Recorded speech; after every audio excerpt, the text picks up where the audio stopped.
When mankind ventured out into space, we never suspected what was to come. Our first inhabited planet was less than 30 light years away, far closer than we would have thought. The issue? Everyone was dead. The entire planet was like that, a perfectly stable world with no issues that we could determine, and yet it seemed the suicide rates were the greatest cause of death among the people. We don't know why, but they apparently had been doing this for some time. Years of study later showed that the reptile-like race had taken nearly 10 times as long as we did to reach the industrial age. It had not gotten very far beyond that. Time went on, and we soon discovered that this was not an isolated occurrence. Species after species had killed each other and themselves off for one reason or another. Some had died off so early only a few stone monuments marked that they had ever been there. Some had established empires spanning nearly a dozen systems, but always they were all dead, down to the last child.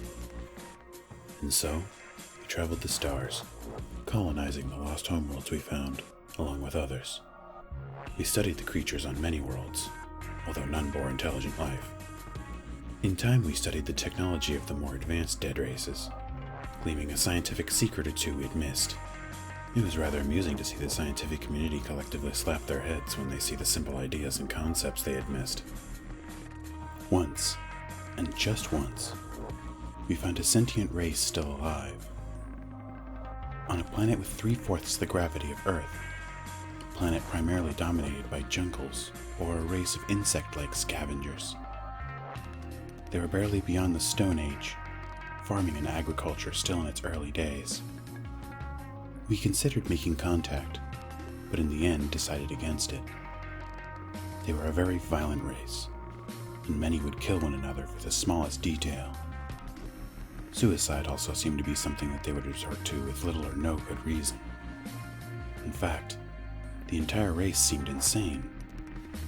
Long-term observation showed that after hatching, the individual would slowly but surely go insane, to the point where none would reach old age.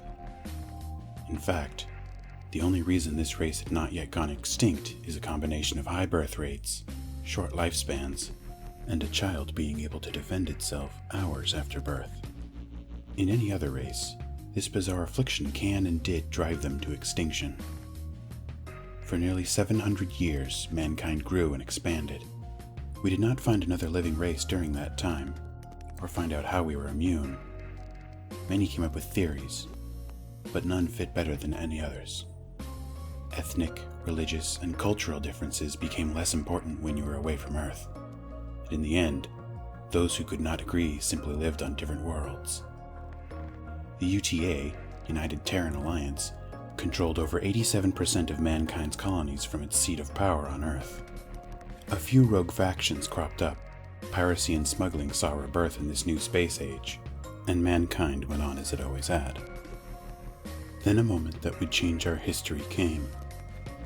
The UTA dreadnought Supremacy was in essence a city in space. Constructed with our most advanced technology, to the point where systems were updated during construction, and having a length of nearly 7 miles, it was the mightiest ship we'd ever created. The Supremacy was sent to investigate a new world our long-range sensors show had space-age technology upon it. It was farther out than we had ever traveled before, but not by much. It was assumed that this would be just another dead world, that we might find some usable raw materials pre-harvested in the form of abandoned constructions in orbit. What we found was an outpost of a spacefaring race, its people still alive and well. Dozens of ships were in orbit around a rocky, empty world, along with a space dock to repair and refuel them. They were remarkably primitive compared to our own, and much smaller. The largest was perhaps the length of a football field, if that. From the scarring and damage, along with the derelict ship floating nearby of a different make, they had been fighting not too long ago. Our first contact did not go so well, however. We would later piece together what happened, and it went something like this. As soon as what might have, at the time, been the largest spaceship in the galaxy appeared on top of them, the race known as the Condor were sent to the edge of panic. The commander tried to keep a disaster from occurring and ordered his ships not to open fire. Communications on both sides failed. We ourselves had long ago stopped carrying any equipment or training our crew for first encounters. and apparently the Kondar had not had any first contacts of their own in hundreds of years.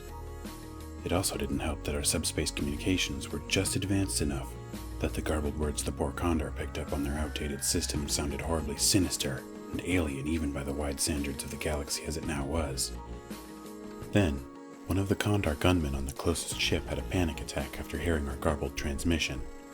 He fired upon the supremacy, which in a placating gesture had lowered its shields. The shot was able to breach the hull at a single point and cost the lives of 3 crewmen. The captain of the supremacy ordered shields raised and a warning shot fired. Unlucky for the Kondar, the concept of warning shots was alien to them, and they did not stop to ask why the single shot had missed. It was a short fight. The supremacy blew away a single craft to secure its escape vector, a sad but necessary tactic. This only hurt our reputation further with what happened later. As we soon discovered, nearly 3% of the galaxy was filled with what was known as the Veil of Madness. Any race within this sector of space would slowly but surely go insane. Short jaunts were safe enough, but more than that and permanent damage to the mind would result. We had apparently been sitting in the galactic equivalent of the Bermuda Triangle, and had finally breached its edge. When the Kondar realized that both our entrance and escape vectors led directly into the Veil, a panic started. With surprising speed, news spread among their people, and among others, of what had happened.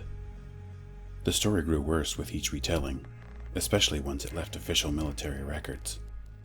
Tales of the titanic black ship that came from beyond the Veil sent out signals in horrid dark language, obliterated dozens of the Kondar's finest warships in seconds for no reason, and then vanished like a ghost soon spread everywhere.